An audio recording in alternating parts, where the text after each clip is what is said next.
ایک مسلمان اپنی ساری زندگی اللہ تعالیٰ کو راضی کرنے میں لگا دیتا ہے، اپنی زندگی میں ٹوٹی پھوٹی اللہ کی عبادت ہو، اللہ تعالیٰ کے حکموں پر چلنا کم ہی صحیح، ٹوٹا پھوٹا ہی صحیح، لیکن کوشش کرتا رہتا ہے کہ میں اللہ تعالیٰ کو راضی کرتا رہوں اور تقویٰ کے راستے کو اختیار کرنے کی کوشش کرتا رہتا ہے، اسلام کے احکامات پر چلنے کی، اپنے آپ کو چلانے کی کوشش کرتا رہتا ہے۔ لیکن بعض دفعہ انسان جب زندگی میں اللہ کے سامنے سر بسجود ہوتا رہتا ہے، اللہ کی عبادت میں لگا رہتا ہے، اللہ کے راستے پر، اللہ کے حکموں پر چلنے کی کوشش کرتا رہتا ہے،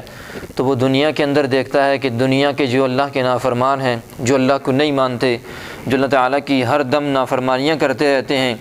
وہ اس اللہ کے فرمانبردار کی بنسبت زیادہ نعمتوں کے اندر، دنیاوی مال و دولت کے اندر، اولاد کے اندر زیادہ ان سے کثرت کے اندر ہوتے ہیں۔ تو بعض لوگوں کے ذہنوں کے اندر یہ شبہ پیدا ہوتا ہے کہ ہم تو اللہ تعالیٰ کی اتنی عبادت بھی کرنے کی کوشش کرتے ہیں، اللہ کو راضی کرنے کی کوشش کرتے ہیں، حلال رزق کا اہتمام کرنے کی کوشش کرتے ہیں، پھر بھی دنیاوی مال و دولت، دنیاوی ساز و سامان، دنیاوی آرائش کا سامان اور دنیاوی نعمتیں ان اللہ کے نافرمانوں کے پاس بہت زیادہ ہیں، اور بعض دفعہ لوگ اس بات سے پریشان ہو کر اللہ کی عبادت کرنا بھی چھوڑ دیتے ہیں۔ تو یاد رکھیں، قرآن و سنت ہمیں بڑے ہی بہترین انداز میں اس معاملے کو سلجھاتا اور سمجھاتا چلا آیا ہے۔ اللہ قرآن مجید میں سرکار دو عالم صلی اللہ علیہ وسلم کو پچھلی قوموں کے حالات اور واقعات بتلاتے ہوئے اور سرکار کو تسلی دیتے ہوئے یہ فرماتے ہیں کہ وَقَالُوا نَحْنُ أَكْثَرُ أَمْوَالًا وَأَوْلَادًا وَمَا نَحْنُ بِمُعَذَّبِينَ کہ کافر یہ کہا کرتے ہیں کہ ہم تو دنیا میں بھی مال اور دولت کے اعتبار سے ان ایمان والوں سے زیادہ ہیں، اللہ نے ہمیں زیادہ عطا کیا ہے، اور وہ کہتے یہ تھے چونکہ ہم اللہ کے محبوب ہیں، اللہ نے دنیا میں بھی ہمیں یہ چیزیں عطا کی ہیں تو آخرت میں بھی جنت کی نعمتیں اللہ ہمیں عطا کرے گا۔ اگر اللہ ان اپنے ماننے والوں کو جنہیں مسلمان ہیں انہیں پسند کرتا تو دنیا کی نعمتیں انہیں دیتا۔ تو کافر یہ لوگ کہا کرتے تھے وَمَا نَحْنُ بِمُعَذَّبِينَ ہم آخرت میں بھی عذاب نہیں دیے جائیں گے جیسے ہمیں دنیا میں اللہ نے عذاب میں، پریشانیوں میں مبتلا نہیں کیا۔ اسی طرح اسی طرح ایک اور قرآن پاک کی آیت کے اندر آتا ہے کہ فَلَا تُعْجِبْكَ أَمْوَالُهُمْ وَلَا أَوْلَادُهُمْ کہ اے محمد صلی اللہ علیہ وسلم اور آپ کی امت، آپ کو ان کافروں کا دنیا کے اندر زیادہ مال و دولت ہونا، ان کے پاس دنیاوی چیزیں ان کے پاس زیادہ ہونا، دنیاوی آرائش اور آسائش کا سامان ان کے پاس زیادہ ہونا، یہ آپ کو تعجب میں مبتلا نہ کرے کہ ہم تو اللہ کی عبادت اور فرمانبرداری کرتے ہیں، ہمارا دنیا کا عیش و عشرت کا سامان کم ہے، یہ نافرمان ہے اور ان کے پاس ان کی اولادیں بھی زیادہ ہیں، ان کی آل و اولاد بھی زیادہ ہیں، ان کے پاس مال بھی زیادہ ہے۔ فرمایا انما یرید اللہ لیعذبہم فی الحیات الدنیا وتزہق انفسہم وہم کافرون کہ اس کی وجہ یہ ہے کہ اللہ تعالیٰ انہیں دنیا کی زندگی کے اندر یہ چیزیں اس لیے دے دیتا ہے کہ تاکہ دنیا کی زندگی میں یہ مزے کرتے رہیں اور آخرت کے اندر اللہ تعالیٰ پھر ان کو عذاب کے قریب کر دے۔ اللہ دنیاوی ساز و سامان اور مال و دولت اولاد زیادہ دے کر ان کو ایسی ڈھیل اور مہلت دیتا ہے، ان کی اپنی نافرمانی کی وجہ سے ان کے سینوں پر، دلوں پر، ان کے دماغ پر مہر لگا دیتا ہے تاکہ یہ اللہ کی طرف لوٹ ہی نہ سکیں۔ یہ ایسے اللہ کے نافرمان ہوتے ہیں کہ اللہ تعالیٰ پھر ان کو صحیح بات کی طرف رہنمائی، حق کو قبول کرنے کی نہیں انہیں کرنے دیتا تاکہ جہنم کے عذاب کا مزہ چکھ لیں۔ اور ایک اور جگہ پہ قرآن مجید میں اللہ تعالیٰ ارشاد فرماتے ہیں ام حسبتم ان تدخلوا الجنة ولما یأتکم مثل الذین خلو من قبلکم کیا تم یہ سمجھتے ہو ایمان والو کہ تم لوگ جنت کے اندر چلے جاؤ گے اور تمہارے لیے وہ حالات نہیں آئیں گے جو تم سے پہلے لوگوں کے لیے حالات آیا کرتے تھے؟ وہ کیا حالات تھے؟ اللہ خود ارشاد فرماتے ہیں مستهم البأساء والضراء وزلزلوا حتى يقول الرسول والذین آمنوا معه متى نصر اللہ کہ اللہ نے انہیں جھنجھوڑا، اتنا ہلایا، بھوک سے، پیاس سے، دنیاوی تکالیف سے اتنا آزمایا اللہ نے ان کو کہ جو لوگ ایمان لانے والے تھے اور وقت کا جو نبی تھا بعض دفعہ وہ بھی اللہ کے سامنے یہ ہاتھ اٹھا کر کے یا اللہ متى نصر اللہ، اللہ تیری مدد کب آئے گی؟ ہم تو ظلم کی چکیوں کے اندر پس چکے ہیں، دنیاوی حالات ہمارے اوپر تنگ ہو چکے ہیں، اللہ تیری مدد اور نصرت کب آئے گی؟ تو اللہ فرما رہے ہیں کہ میں تو اپنے ماننے والوں کو، اپنے راستے پر چلنے والوں کو اس قدر آزماتا ہوں۔ تو ہم لوگ اگر اپنی زندگیوں کو انبیاء کی زندگیوں سے، صلحاء اور اولیاء کی زندگیوں سے، صحابہ کرام کی زندگی سے ذرا موازنہ کریں، مقابلہ کریں تو ہمیں پتہ چلے گا کہ ہماری زندگیوں کی تکلیفیں، پریشانیاں، مصیبتیں اور دنیاوی ساز و سامان کا، عیش و عشرت کا کم ہونا یہ تو صحابہ کرام کے، اسلاف کے، انبیاء کے مقابلے میں ایک ذرے کی بھی حیثیت نہیں رکھتا۔ جیسے اللہ خود قرآن میں کہتا ہے وَزُلْزِلُوا میں نے انہیں اتنا ہلایا، جھنجھوڑا جھنجھوڑ کر رکھ دیا کہ وقت کا نبی بھی اللہ کے سامنے ہاتھ اٹھا کر یہ دعا کرنے لگے کہ اللہ تو نے نصرت کا مدد کا وعدہ کیا تھا، تیری مدد کب آئے گی؟ اتنا تو ہم لوگ پھر بھی نہیں جھنجھوڑے جاتے، لیکن کمزور ایمان کی وجہ سے اور 1400 سال کی دوری کی وجہ سے اور حالات کی وجہ سے، دنیاوی محبت دل کے اندر ہونے کی وجہ سے ہم لوگ پریشان ہو جاتے ہیں۔ تو قرآن نے ہمیں سمجھایا کہ ایسی بات نہیں ہے کہ تم لوگ دنیا کے اندر ایمان لے آؤ گے اور پھر آسانی سے جنت مل جائے گی۔ جنت آسان ہے، لیکن دنیاوی آزمائشیں اور یہ تکالیف بھی ساتھ ساتھ چلتی رہتی ہیں۔ اسی طرح سرکار دو عالم صلی اللہ علیہ وسلم نے ارشاد فرمایا الدنیا سجن المؤمن و جنت الکافر۔ جس کو یہ حدیث سمجھ میں آ گئی، سمجھ لیں، وہ اس فلسفے کو قرآن اور سنت کے سمجھ جائے گا۔ وہ کبھی دنیا کی تکلیفوں پر، کبھی پریشانیوں پر، کبھی مصیبتوں پر، کبھی بھی جو ہے نا وہ اللہ کے سامنے گلا شکوہ نہیں کرے گا، خندہ پیشانی کے ساتھ ان کو سہتا چلا جائے گا اور آخرت میں اجر کا مستحق بنتا چلا جائے گا۔ فرمایا کہ الدنیا سجن المؤمن، کہ یہ دنیا یہ مومن کے لیے قید خانہ ہے، وہ جنت الکافری، اور کافر کے لیے جو ہے نا یہ جنت ہے۔ کیوں؟ اللہ کافر کو دنیا کے اندر جو ہے نا عیش و عشرت کا سامان مہیا کرتے ہیں، کیوں؟ آخرت میں تو ان کو ہے کچھ نہیں ہے، آخرت میں تو جنت کے مزے سارے ایمان والوں کے ہیں۔ تو یہ اللہ کے عدل کے خلاف ہے کہ اپنی مخلوق کو یوں پیدا کرے، دنیا میں بھی وہ کچھ مزے نہ لوٹ سے، اپنی مرضی سے زندگی نہ گزارے، آخرت میں بھی عذاب، دنیا میں بھی عذاب میں رہے۔ تو اللہ تعالیٰ نے اللہ کے حبیب نے فرمایا صلی اللہ علیہ وسلم کہ دنیا یہ مومن کے لیے قید خانہ اور کافر کے لیے جنت ہے۔ وہ تو آئے اس دنیا میں رہنے کے لیے، جینے کے لیے، مزے اڑانے کے لیے، بس یہ زندگی ہے ختم ہو جائے گی، پھر ان کے لیے آخرت کا عذاب ہے اللہ تعالیٰ کی نافرمانی کی وجہ سے۔ اور مومن کے لیے سجن المؤمن، یہ قید خانہ ہے۔ قید خانے کے اندر جو لوگ رہتے ہیں، یاد رکھیں، وہ اپنی مرضی سے نہ اپنا لباس تبدیل کر سکتے ہیں، نہ اپنی مرضی کی چیزیں استعمال کر سکتے ہیں، ان پر نہ اپنی مرضی سے سو سکتے ہیں اور نہ اٹھ سکتے ہیں۔ ان پر ایسا جو ہے نا وہ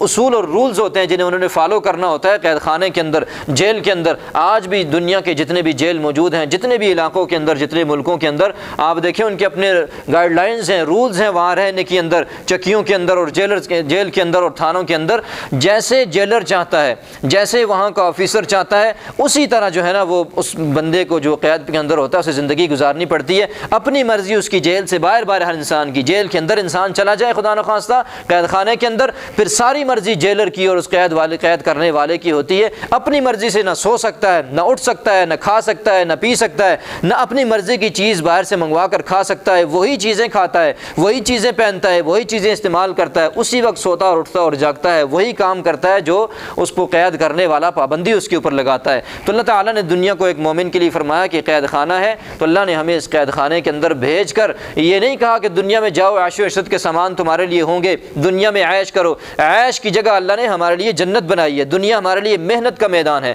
دنیا ہمارے لیے اللہ تعالیٰ نے تکالیف سے اور ان چیزوں سے مزین کیا۔ ایک اور حدیث کے اندر آتا ہے، فرمایا کہ جنت کو اللہ تعالیٰ نے تکلیفوں سے،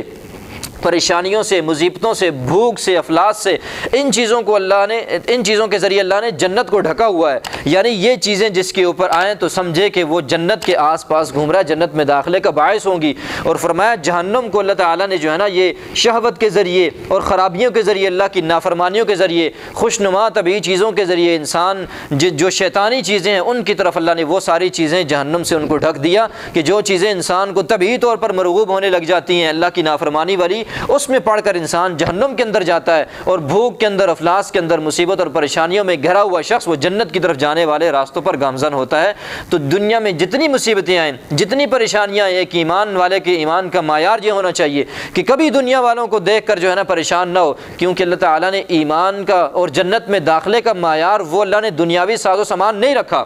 بالکل بھی اللہ نے دنیاوی ساز و سامان کو، عیش و عشرت کو، دنیا میں آسائش میں ہونے کو، دنیاوی نعمتوں کے زیادہ ہونے کو اللہ نے کبھی بھی جو ہے نا جنت میں داخلے کا معیار نہیں بنایا، بلکہ جنت میں داخلے کا معیار وہ صرف اور صرف ایمان اور اچھے اعمال ہیں۔ اسی لیے جتنے انبیاء آئے اور خود مقصود کائنات رحمت دو عالم سرکار دو عالم صلی اللہ علیہ وسلم کی زندگی کو پڑھیے۔ اما عائشہ فرماتی ہیں 3 دن کبھی مسلسل لگاتار گھر میں چولہا نہیں جلتا تھا، کبھی 3 دن مسلسل سیر ہو کر جو کہ میں نے روٹی استعمال نہیں کی۔ اور ایک مرتبہ تو حضرت عثمان رضی اللہ تعالیٰ عنہ اہل بیت جو ہے نا وہ 4 دن تک مسلسل فاقوں کے اندر رہے۔ 4 دن تک فاقے کا کہنا اور سننا تو بڑا آسان ہے، لیکن آپ تصور کریں آپ کے گھر والوں پر فاقے آئیں، ان پر جو ہے نا وہ بھوک ہو، افلاس ہو، گھر کے اندر کھانے کو کچھ نہ ہو، آپ کی کیا حیثیت ہوگی؟ اور اس شخص کے گھر کی اس جو ہے نا کہ گھر کی جو ہے نا یہ بات چل رہی ہے جو دونوں جہان کا دولہا ہے، جس کی وجہ سے اللہ نے ساری کائنات کو جو ہے نا وہ ساری انسانیت کو اللہ نے تخلیق اور اس مخلوق کو پیدا فرمایا، یہ ساری کائنات اور سارے نظارے اللہ نے ان کی وجہ سے، ان کی مقصد کائنات ہے ان کی وجہ سے اللہ نے سجائے۔ گھر کا یہ عالم ہے کہ گھر میں تین دن تک چولہا مسلسل نہیں جلتا ہے اور 4 دن تک اہل بیت بھوکے رہتے ہیں۔ جناب عثمان تشریف لاتے اور خود سرکار دو عالم صلی اللہ علیہ وسلم کی عادت مبارکہ یہ ہو گئی کہ بھوک کی وجہ سے بار بار مسجد نبی میں تشریف لے گئے اور جگہ بدل کر نوافل ادا فرمانے لگے، اللہ سے مانگنے لگے۔ عثمان تشریف لاتے ہیں رضی اللہ تعالیٰ عنہ، آ کر کے پتہ چلا کہ اہل بیت تو 4 دن سے بھوکے ہیں، پریشان ہو گئے، حیران ہو گئے، آنکھوں سے آنسو جاری ہو گئے، جلدی اپنے گھر تشریف لے گئے اور بہت سا ڈھیروں سامان لا کر کے اہل بیت کے حوالے کر دیا، اور پھر اس پر بس نہیں کی، کہا اس کو پکانے میں، اس کو تیار کرنے میں دیر لگ جائے گی۔ جلدی واپس گئے، بہت ساری روٹیاں پکی ہوئی لا کر اور بہت سارا بھنا ہوا گوشت لا کر قدموں میں اہل بیت کے نثار کر دیا اور کہنے لگے، رونے لگے، اللہ کی قسم دے کر کہا کہ آج کے بعد اہل بیت کی یہ حالت ہو اور آپ لوگ مجھے نہ بتائیں تو یہ اچھی بات نہیں ہوگی۔ قسم دے کر فرمایا کہ سب سے پہلے مجھے خبر کیا کرو تاکہ میں آپ کے راشن کا انتظام کر سکوں۔ تو آپ اندازہ لگائیں، سرکار دو عالم صلی اللہ علیہ وسلم دونوں جہان کے دولہا اور سردار ہیں، ان کے گھر کی حالت یہ ہے۔ اور خود سرکار دو عالم صلی اللہ علیہ وسلم، جناب عمر سے روایت ہے کہ لیٹے ہوئے تھے، اٹھے تو جسم پر کمر کے اوپر پیچھے چٹائی کے جو ہے نا وہ نشان تھے، لیٹنے کی وجہ سے بن چکے تھے، اس بنی ہوئی کھجور کی چھال کی وجہ سے جو ان کے نشان پیچھے پڑ چکے۔ تو اس وقت سرکار دو عالم صلی اللہ علیہ وسلم کی حالت، اور یہ حالت ہمیں بتلاتی ہے کہ یہ ایمان کا کوئی معیار نہیں ہے، یہ جنت میں داخلے کا کوئی معیار نہیں ہے کہ کوئی اللہ کے راستے پر چلے گا تو دنیاوی نعمتیں اس کے گھر پر برسنے شروع ہو جائیں گی۔ کوئی جنت میں داخلے کا معیار اللہ نے بالکل یہ نہیں رکھا کہ اگر آپ جنت میں جانا چاہتے ہیں تو آپ دنیا کے اندر دیکھ لیں، جس کے پاس مال و دولت میں نے دنیا میں زیادہ دیا ہو، دنیا کی نعمتیں زیادہ میں نے اس کو دی ہوں، تو وہ جنت میں داخلے کا حقدار ہے۔ بلکہ جنت میں داخلے کا حقدار وہ ہے جس کا ایمان مضبوط ہو، عقیدہ مضبوط ہو، اس کا عمل اللہ تعالیٰ کے راستے پر چلنے والا عمل ہو، وہی جنت میں داخل ہونے والا ہے۔ تو ایمان والوں کو کبھی بھی اپنی دنیاوی کمزوریوں، پریشانیوں پر، مصیبتوں پر اور دنیا کی بھوک، افلاس اور فاقوں کے اوپر کبھی پریشان نہیں ہونا چاہیے، بلکہ اللہ کی طرف ہمیشہ رجوع کر کے رکھنا چاہیے کہ دنیا میں ایمان کی نعمت سے، دولت سے بڑھ کر اللہ نے ہمیں کوئی بڑی دولت اور نعمت عطا نہیں فرمائی جو دنیا کے سارے کافروں کے پاس نہیں ہے۔ اور یہ سرکار کی محبت انسان کو کیسے اللہ تک پہنچاتی ہے، کیسے یہ سرکار کی سنتوں کی اتباع کرنے سے، سرکار کی پیروی کرنے سے انسان اللہ تک پہنچتا چلا جاتا ہے۔ مشکل کام ہے، انسان کو نظر آتا ہے میں کیسے سرکار کی ساری سنتوں پر عمل کروں، لیکن یاد رکھیں جو اللہ کے راستوں پر، سرکار کی سنتوں پر چلنا شروع کر دیتا ہے، اللہ کیسے اسے اپنے قریب کرتے ہیں۔ اللہ قرآن مجید میں ارشاد فرماتے ہیں، اللہ یجتبی الیہ من یشاء ویہدی الیہ من ینیب، کہ اللہ تعالیٰ جسے چاہتا ہے چن لیتا ہے، اپنے قریب کر لیتا ہے اور ہدایت سے نواز دیتا ہے۔ تو اللہ چن لیتا ہے ایسے لوگوں کو جو سنتوں پر سرکار کی چلنا شروع کرتے ہیں۔ اس کو مثال سے سمجھیں کہ ایک بادشاہ اپنے محل کے اوپر جو ہے نا چھت کے اوپر سے باہر نیچے نظارہ کر رہا ہے، کوئی بزرگ نیچے سے گزر رہے تھے، ان کی سواری گزر رہی تھی، اوپر سے آواز لگاتا ہے کہ محترم میں آپ سے استفادہ کرنا چاہتا ہوں، مجھے کچھ نصیحت فرما دیں، میں آپ سے استفادہ کرنا چاہتا ہوں تاکہ آپ کی مجلس کی برکت سے مجھے کچھ فائدہ ہو جائے۔ تو کہنے لگے ٹھیک ہے، میں آپ کی دعوت تو قبول کرتا ہوں، لیکن آپ کا محل، یہ چھت، اس کے پتہ نہیں کتنے دروازے کراس کر کے، کتنی سیڑھیاں، کتنی منزلیں چڑھ کے مجھے چھت تک آنا پڑے گا، اور آپ تک یہ آنا، میری صحت، میرا ضعف، میری کمزوری، میرا بڑھاپا اس کی اجازت نہیں دیتا کہ میں اتنی جو ہے نا لمبا سفر کر کے آپ کے پاس چھت پر آؤں اور پھر آپ کو جو ہے نا کوئی نصیحت کروں، تو میری صحت مجھے اجازت نہیں دیتی۔ تو اس بادشاہ نے جو اوپر موجود تھا، اس نے کہا اگر محترم آپ اجازت دیتے ہیں، آپ تیار ہیں، میرے پاس آنا چاہتے ہیں، تو میں اس کا انتظام کر دیتا ہوں، یہ سارا راستہ جو اتنا لمبا چوڑا ہے آپ کو طے نہیں کرنا پڑے گا، بلکہ میں آپ کے لیے آسان انتظام کروں گا۔ انہوں نے حامی بھر لی، تو بادشاہ نے اوپر سے کرسی ٹائپ کی اس طرح کی کوئی چیز رسی کے ساتھ باندھ کر چھت سے نیچے لٹکائی اور بزرگوں سے فرمایا کہ اس کے اندر بیٹھ جائیں۔ وہ اس کے اندر بیٹھے اور ملازموں سے کہا کہ ان کو اوپر کھینچ لیں، خادموں نے اوپر کھینچ لیا، پھر اوپر بٹھا کر ان سے استفادہ کیا اور واپس اسی طرح نیچے اتار دیا۔ اب ان بزرگوں کے لیے سیڑھیاں چڑھ کر اتنی منزلیں اوپر جا کر محل کی چھت تک پہنچنا مشکل تھا، ان کی صحت انہیں اجازت نہیں دیتی تھی، لیکن جب انہوں نے آمادگی کا اظہار کیا تو بادشاہ وقت نے ان کے لیے آسان انتظام کر کے اپنی طرف کھینچ لیا، ان سے استفادہ کر لیا اور انہیں رخصت کر دیا۔ اسی طرح اللہ تک پہنچنا انسان کو مشکل لگتا ہے، سرکار کی ساری سنتوں پر چلنا انسان کو بڑا مشکل لگتا ہے، معاشرہ قبول نہیں کرتا ان چیزوں کو، معاشرہ اس کے مخالف چلتا ہوا نظر آتا ہے، بڑا مشکل نظر آتا ہے۔ لیکن جو انسان اللہ کی طرف اللہ کی محبت کو حاصل کرنے کے لیے چل پڑتا ہے اور سرکار کی سنتوں کی اتباع شروع کر دیتا ہے تو اللہ تعالیٰ اسی طرح اس کو کھینچ کر اپنے قریب لے آتے ہیں، اپنی محبت عطا فرماتے ہیں، جیسے بادشاہ نے ان جو ہے نا بزرگوں کو کھینچ کر اپنے قریب کر کے چھت پر آپ اپنے قریب بٹھا کر کے ان سے استفادہ کیا۔ تو جو اللہ کی محبت کے راستوں پر چل پڑتا ہے اللہ تعالیٰ اس کے لیے راستے پھر اسی طرح کھولتا چلا جاتا ہے اور اسے اپنے قریب کر کے اپنی محبوبیت سے نواز دیتا ہے، اپنی محبت سے اللہ تعالیٰ اسے نواز دیتا ہے۔ تو پہلا کام اللہ کی محبت تک پہنچنے کے لیے جو قرآن نے بیان کیا کہ سرکار کی سنتوں کی کامل سچی اور سچی اتباع، اللہ تعالیٰ ہمیں سرکار کی سنتوں کی اتباع کرنے کی توفیق نصیب فرمائے۔